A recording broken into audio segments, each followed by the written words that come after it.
Oke, halo semua. Kami dari kelompok satu yang akan bahas tentang Introduction to Accounting Theory.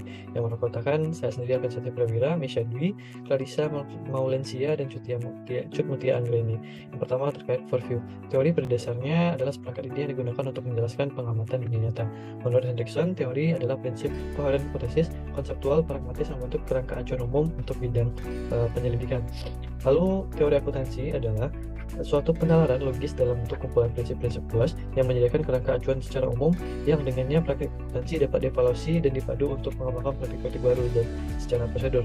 Teori akuntansi menjadi landasan untuk memecahkan masalah akuntansi secara beralasan atau bernalar dan secara etis dan ilmiah dapat dipertanggungjawabkan. Sebelum sistem double entry diresmikan pada tahun 1400, masih sedikit tentang teori yang mendasari praktik akuntansi. Baru pada tahun 1494, seorang biarawan Francisca Francescoli menulis buku pertama yang kita kenal untuk entry ganda seperti yang kita kenal saat ini. Judul karyanya yaitu Summa Arithmetica, Geometri, Proporsi, dan Personalita. Lalu akuntansi pragmatis, periode ini disebut sebagai periode ilmiah umum.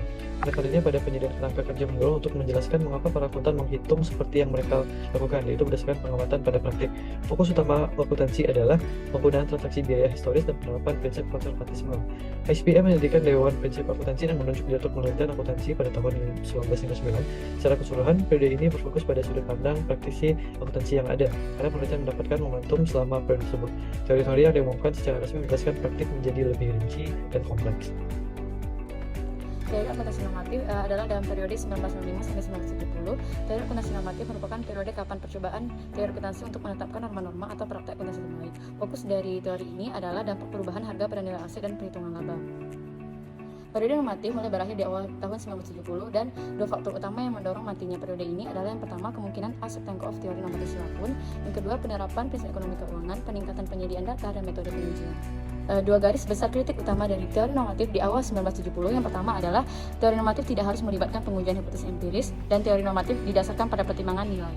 Teori akuntansi positif muncul dari ketidakpuasan terhadap teori-teori normatif dan meningkatnya pengakuan terhadap argumen ekonomi dalam literatur akuntansi. Jadi pada dasarnya teori positif ini tidak dapat dikatakan baru karena didasarkan pada pendekatan empiris yang menjadi dasar dari periode ilmiah secara umum.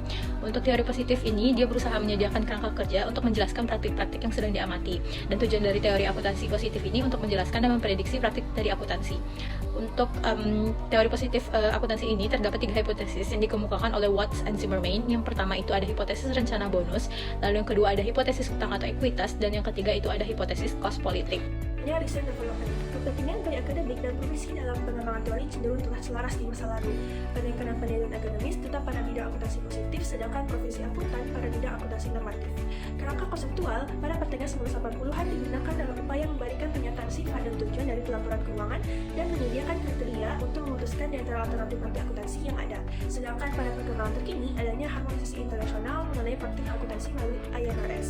Kesimpulannya adalah teori akuntansi merupakan alasan-alasan logis yang terdiri dari prinsip-prinsip yang menyediakan panduan atau acuan sehingga praktik akuntansi bisa dievaluasi. Oke, sekian dari kelompok kami ucapkan terima kasih.